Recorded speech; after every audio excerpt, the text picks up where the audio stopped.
গত ১০ বছর ফ্যাসিবাদ বিরোধী দৃশ্যমান কিছু করেনি জামায়াত, অভিযোগ মির্জা ফখরুলের। গণভোট বোঝে না সাধারণ মানুষ।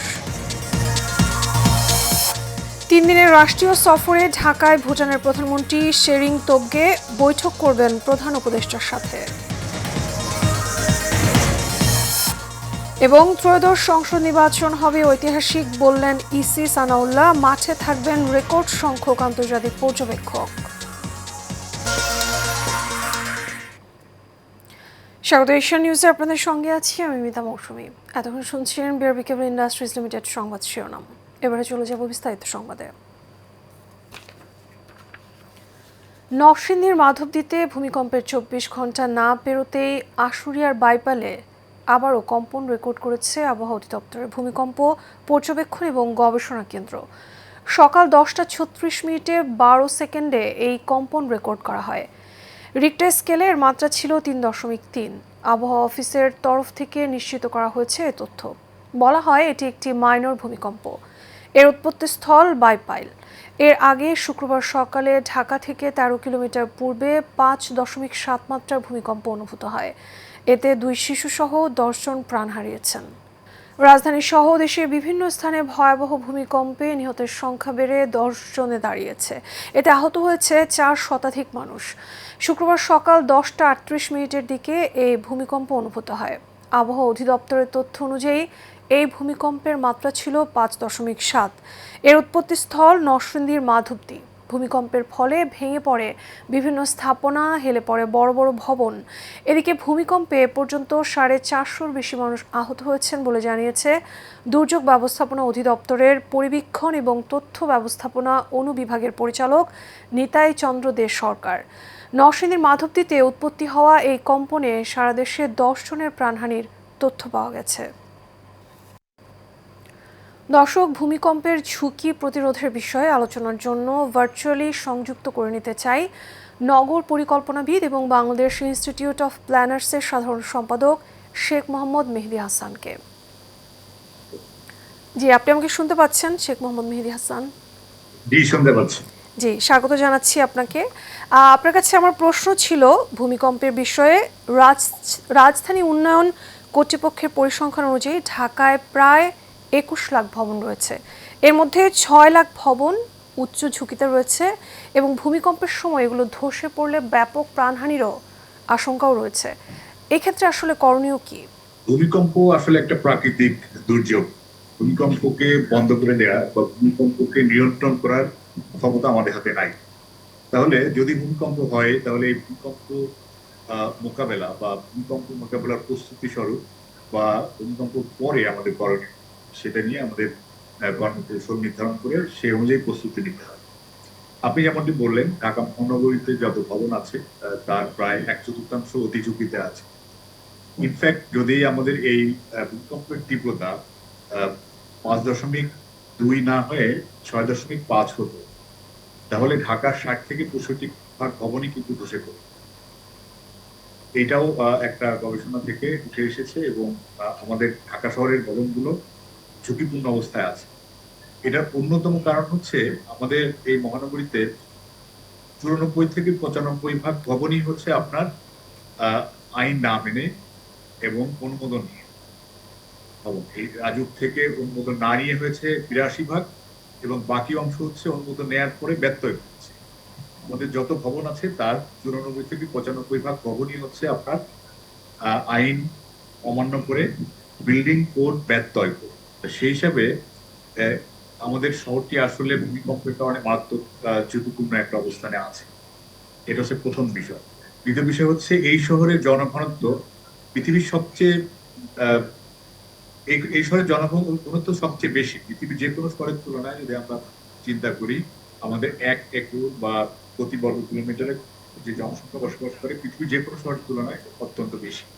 তো সেই হিসাবে এই শহরে যদি যে কোনো একটা ভূমিধস হয় বা কোনো একটা দুর্যোগ হয় তাহলে সেখানে অনেক বেশি মানুষের জীবন চলে যাওয়ার সম্ভাবনা রয়েছে। জি, আমি এরই সাথে সামঞ্জস্য রেখে যদি একটু জানতে চাই যে আমাদের এখনকার যে পরিস্থিতি, সেক্ষেত্রে ভূমিকম্পের আঘাত হানার আগে আমাদের আসলে কি ধরনের প্রস্তুতি নেওয়া প্রয়োজন? ছোট্ট করে এটা যদি একটু আমাদের জানতে জন্য চাই। একটা বড় ধরনের একটা শিক্ষা হিসেবে আসা উচিত বা এটা একটা বড় ধরনের অ্যালার্ম হিসেবে নেওয়া উচিত। ঠিক এই মুহূর্তে যেটা করণীয় আমরা মনে করি যে ঢাকা শহর সহ সারা দেশে, যেহেতু আমাদের বিভিন্ন জায়গাতেই এর আগে আমরা শুনেছি আশেপাশের দেশে এপিক সেন্টার, কিন্তু এই মুহূর্তে আমরা যেগুলো অভিজ্ঞতার সম্মুখীন হচ্ছে এটা বাংলাদেশের ভেতর। আশু করণীয় হচ্ছে ঢাকা শহর সহ অন্যান্য শহরে যত ভবন আছে সেটা ইমিডিয়েটলি একটা র্যাপিড একটা ভিজুয়ালাইজেশন বা ইন্সপেকশন টুল, র্যাপিড ইন্সপেকশন টুল আছে, সেটা ব্যবহারের মাধ্যমে প্রত্যেকটা ভবন আমাদেরকে খুব দ্রুত সময়ের ভিতরে কোনটা ঝুঁকিপূর্ণ কতটুকু ঝুঁকিপূর্ণ এটা চিহ্নিত করে ফেলা উচিত।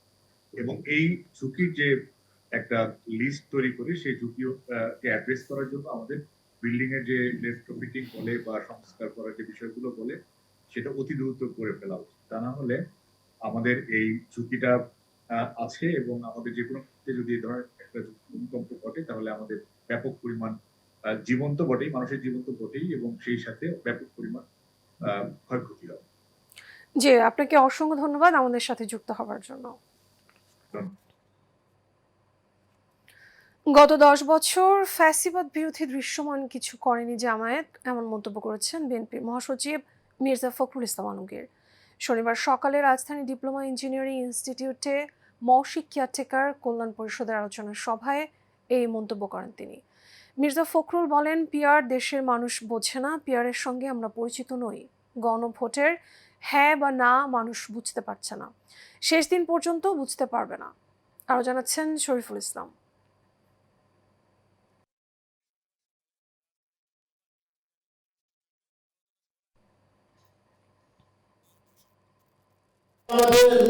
সভায় যোগ দিয়ে প্রধান অতিথির বক্তব্যে বিএনপির মহাসচিব মির্জা ফখরুল ইসলাম আলমগীর বলেন, ধর্মকে ব্যবহার করে একটি দল রাজনৈতিক ফায়দা নিতে চাচ্ছে। গত 10 বছর কিন্তু আমরা তাদের এই ফ্যাসিস্ট হাসিনাকে পরাজিত করবার জন্য ভিজিবল দৃশ্যমান কোনো কাজ দেখিনি। গণভোটে থাকবে হ্যাঁ না, এখন গণভোটে নাকি 4টা প্রশ্ন থাকবে, 4টা প্রশ্ন একটা গণভোটের দাঁড়াবে। এটা মানুষ কিছু এখন পর্যন্ত বুঝতেই পারছে না, কেউ বুঝতে পারছে না, শেষ দিন পর্যন্ত বুঝতেও পারবে না। এই সময় তিনি জামায়াতকে উদ্দেশ্য করে বলেন, দাবি দাওয়া নিয়ে একটি দলের সুর ইতিমধ্যে নরম হয়েছে, তারা পুরোদমে নির্বাচনে নেমে গেছে। একটা রাজনৈতিক দল সমানে চিৎকার করছে পিআর দিতে হবে, পিআর দিতে হবে, পিআর না হলে নির্বাচন হবে না। অনেক হুঙ্কার টুঙ্কার হয়েছে, তাই না? এখন আবার সুর নরম হয়ে গেছে। এখন দেখা যাচ্ছে নির্বাচনের জন্য সব চতুর্দিকে ডাকডোর চলছে, তাই তো? ধর্মকে ব্যবহার করে রাজনৈতিক ফায়দা নিয়ে নেওয়া, এটা কখনোই আপনার ইসলাম এই কথা বলে না। এদিকে রাজশাহী মহানগর বিএনপির নবগঠিত সদস্যদের নিয়ে বিএনপির প্রতিষ্ঠাতা জিয়াউর রহমানের সমাধিতে শ্রদ্ধা নিবেদন শেষে বিএনপি সিনিয়র যুগ্ম মহাসচিব অ্যাডভোকেট রুহুল কবির রিজভী বলেন, শেখ হাসিনার বিচার দৃশ্যমান করার দায়িত্ব অন্তর্বর্তী সরকার ও আদালতের।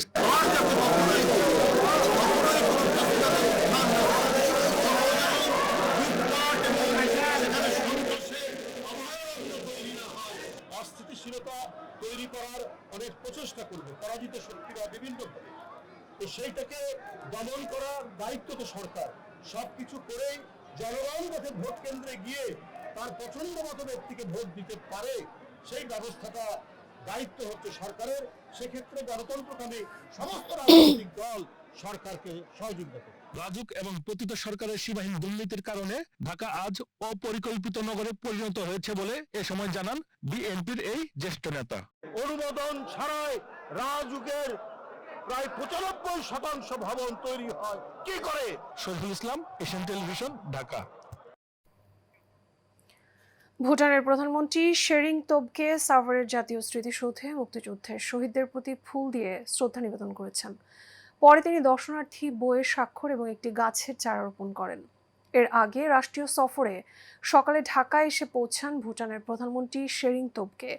বিমানবন্দরের প্রধান উপদেষ্টা ডক্টর মোহাম্মদ ইউনূস বিমানবন্দরে তোবগেকে অভ্যর্থনা জানান। এ সময় তাকে গার্ড অফ অনার দেওয়া হয়। পরে বিমানবন্দরে ভিআইপি লাউঞ্জে প্রধান উপদেষ্টা ডক্টর মোহাম্মদ ইউনূসের সঙ্গে সংক্ষিপ্ত বৈঠক করেন ভুটানের প্রধানমন্ত্রী শেরিং তোবগে। ভুটানের প্রধানমন্ত্রীর ঢাকা সফরকালে দুই দেশের মধ্যে 3টি চুক্তি এবং সমঝোতা স্মারক সই হতে পারে।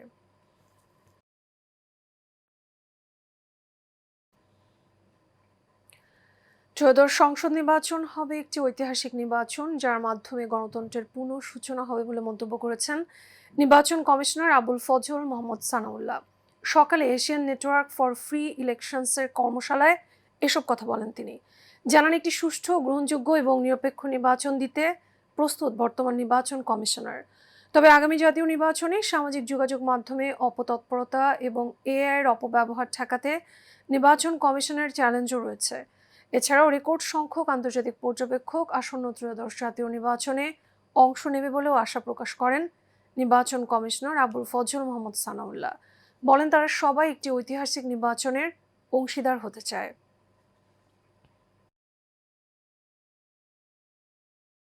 দেশের ভালোর জন্য যেখানে যতটুকু সম্ভব রূপায়ণ গ্রুপ অবদান রাখার চেষ্টা করবে বলে জানিয়েছেন গ্রুপের কো চেয়ারম্যান মাহির আলী খান রাতুল। রাজধানীর জলশিরি গলফ ক্লাবে প্রথম রূপায়ণ arm forces day cup golf টুর্নামেন্টের উদ্বোধন অনুষ্ঠানে এসব কথা বলেন তিনি। এ সময় জলশিরির বিভিন্ন প্রকল্পের সঙ্গে রূপায়ণ গ্রুপ যুক্ত থাকায় তাদেরকে ধন্যবাদ জানায় জলশিরি গলফ ক্লাবের বর্তমান president major general Mohammad Hasanuzzaman. Sabbir সত্তারের ক্যামেরায় কাসু আমাদের রিপোর্টে বিস্তারিত। রূপায়ণ গ্রুপের পৃষ্ঠপোষকতায় রাজধানীর জলশিরি গলফ ক্লাবে প্রথম রূপায়ণ arm forces day cup golf টুর্নামেন্টের উদ্বোধন করা হয়। বেলুন উড়িয়ে টুর্নামেন্টের উদ্বোধন করেন জলশিরি গলফ ক্লাবের বর্তমান president major general Mohammad Hasanuzzaman এবং রূপায়ণ গ্রুপের কো চেয়ারম্যান মাহির আলী খান রাতুল। উদ্বোধনের পর জলশিরি গলফ ক্লাবের প্রেসিডেন্ট টুর্নামেন্টে পৃষ্ঠপোষকতা করায় রূপায়ণ গ্রুপকে ধন্যবাদ জানায়। একই সাথে আশা প্রকাশ করেন ভবিষ্যতে রূপায়ণের নির্মাণ মানদণ্ডের উপর নির্ভর করে জলশিরির বাকি প্রকল্পও সুন্দর হবে। এই অনুষ্ঠানটা, এই প্রতিযোগিতাটা আমাদের রূপায়ণ গ্রুপ পৃষ্ঠপোষকতার জন্য তাদেরকে ধন্যবাদ জানাচ্ছি। আশা করি আপনাদের মানদণ্ডের উপর ভিত্তি করে আমাদের এই যে প্রতিষ্ঠানগুলো গড়ে উঠছে সেগুলো ভবিষ্যতে আমাদের জন্য অত্যন্ত সুন্দর স্থাপনা হবে বলে আমরা আশা করি এবং আমাদের আশাবাদ থাকবে যে ভবিষ্যতেও আপনারা জলশিরির সাথে এবং জলশিরি গলফ ক্লাবের সাথে সম্পৃক্ত থাকবেন। এ সময় রূপায়ণ গ্রুপের কো চেয়ারম্যান মাহির আলী খান রাতুল বলেন, রূপায়ণ গ্রুপ সবসময় দেশের আবাসন খাত এবং সোসাইটি ডেভেলপমেন্টে কাজ করে যাচ্ছে। রূপায়ণ গ্রুপ সবসময় আবাসন খাত এবং সোসাইটি ডেভেলপমেন্টে কন্ট্রিবিউশন রেখেছে বাংলাদেশের, পাশাপাশি ক্রীড়া অঙ্গনেও বেশ কন্ট্রিবিউশন রেখেছে। এটার প্রতিফলনে আমরা চাচ্ছিলাম যে জলশিরির এইরকম একটা জায়গায় এরকম একটা সুন্দর প্রকল্প হয়েছে, সেখানে আমরা স্পন্সর করার মাধ্যমে আমরা চাচ্ছি যে দেশের এই বিষয়গুলো মানুষের সবার কাছে পৌঁছাক এবং এই যে এরকম সুন্দরভাবে পরিচালনা করে যে একটি সোসাইটিকে গল্ফের মাধ্যমেও যে ডেভেলপ করা যায় সেই জিনিসটা আমরা আসলে মানুষের কাছে তুলে ধরতে যাচ্ছি। ভবিষ্যতে ক্রীড়াঙ্গনে এমন উদ্যোগ অব্যাহত থাকবে বলে জানান রূপায়ণ গ্রুপের কো চেয়ারম্যান। আশা করি যে আমাদের এই ইনিশিয়েটিভগুলো সামনের দিকেও অব্যাহত থাকবে। কাউসার আহমেদ, এশিয়ান টেলিভিশন, ঢাকা। জনপ্রিয়তায় ঈর্ষান্বিত হয়ে একটি মহল চক্র ষড়যন্ত্র শুরু করেছে বলে জানিয়েছেন ঝিনাইদহ 1 আসনে বিএনপির মনোনয়ন প্রত্যাশী এবং জেলা বিএনপির সভাপতি আব্দুল মজিদ। সেই চক্রের ভুল তথ্যে বিভ্রান্ত হয়ে এশিয়ান টিভিতে সংবাদ প্রচারিত হওয়ায় কর্তৃপক্ষ দুঃখ প্রকাশ করেছে। নির্বাচনে ঝিনাইদহ 2-এর বিএনপির মনোনীত সম্ভাব্য প্রার্থী ঈর্ষান্বিত হয়ে একটি চক্রান্তকারী, যারা আমার প্রতিপক্ষ, আমার দলের এবং আমার দলের বাইরে যারা এখানকে। রাজধানী বসুন্ধরা ইন্টারন্যাশনাল কনভেনশন সেন্টারে 3 দিনব্যাপী মেটাল এক্সপো শেষ হচ্ছে আজ। চীন, জাপান সহ এক্সপোতে অংশ নিয়েছে বিশ্বের নানা দেশের শতাধিক প্রতিষ্ঠান। প্রতিবারের মতো এবারের মেলায় অংশগ্রহণ করেছে নওয়াজ স্টিল লিমিটেড। নতুন প্রযুক্তি অন্বেষণ, উদ্ভাবনী সমাধানের উৎস এবং একটি শক্তিশালী ব্যবসায়িক নেটওয়ার্ক তৈরির জন্য এই প্রদর্শনীটি খুবই গুরুত্ব বহন করে, এমনটি বলেন নওয়াজ স্টিল লিমিটেডের ব্যবস্থাপনা পরিচালক এমডি শাহনেওয়াজ। এক্সপোতে ব্যাপক সাড়া পাচ্ছি। আমাদের ক্লায়েন্টসদের, আমাদের কনসালটেন্ট, ইঞ্জিনিয়ার্স সব মিলে ব্যাপক সাড়া পাচ্ছি। অত্যন্ত মর্যাদাপূর্ণ আয়োজনে অনুষ্ঠিত হলো রুহ ইন্টারন্যাশনাল স্কুলের 3য় হিফস কনভোকেশন। সকালে রাজধানীর একটি হোটেল এই অনুষ্ঠানের আয়োজন করে। এই মিলন মেলায় শিক্ষার্থী, অভিভাবক, শিক্ষাবিদ সহ বিশিষ্ট ব্যক্তিবর্গ উপস্থিত ছিলেন। অনুষ্ঠানে জানানো হয়, চলতি বছর প্রতিষ্ঠানটি থেকে 4 জন শিক্ষার্থী ক্যামব্রিজ কারিকুলামে ইংরেজি মিডিয়াম পড়াশোনার পাশাপাশি পবিত্র হিফজুল কোরআন সম্পন্ন করেছে। এ নিয়ে মোট 14 জন শিক্ষার্থী সফলভাবে হিফজর সমাপ্তি করেছে। বলা হয়, প্রতিষ্ঠানটিতে ক্যামব্রিজ কারিকুলামে ইংরেজি মাধ্যমে মানসম্পন্ন শিক্ষার পাশাপাশি শিক্ষার্থীদের হিফজুল কোরআন বিভাগ আরবি ভাষা শিক্ষা প্রদান করে আসছে।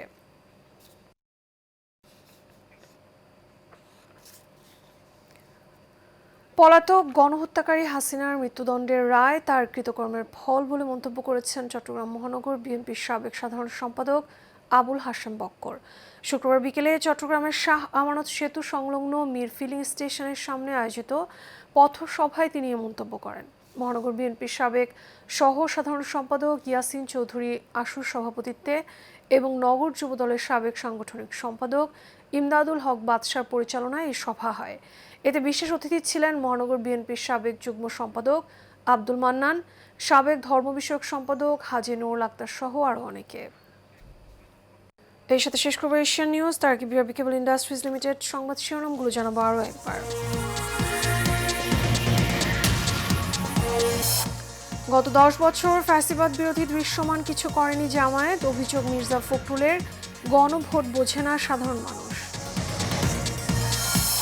3 দিনের রাষ্ট্রীয় সফরে ঢাকায় ভুটানের প্রধানমন্ত্রী শেরিং তোবগে বৈঠক করবেন প্রধান উপদেষ্টার সাথে। এবং ত্রয়োদশ সংসদ নির্বাচন হবে ঐতিহাসিক, বললেন ইসি সানাউল্লাহ। মাঠে থাকবেন রেকর্ড সংখ্যক আন্তর্জাতিক পর্যবেক্ষক।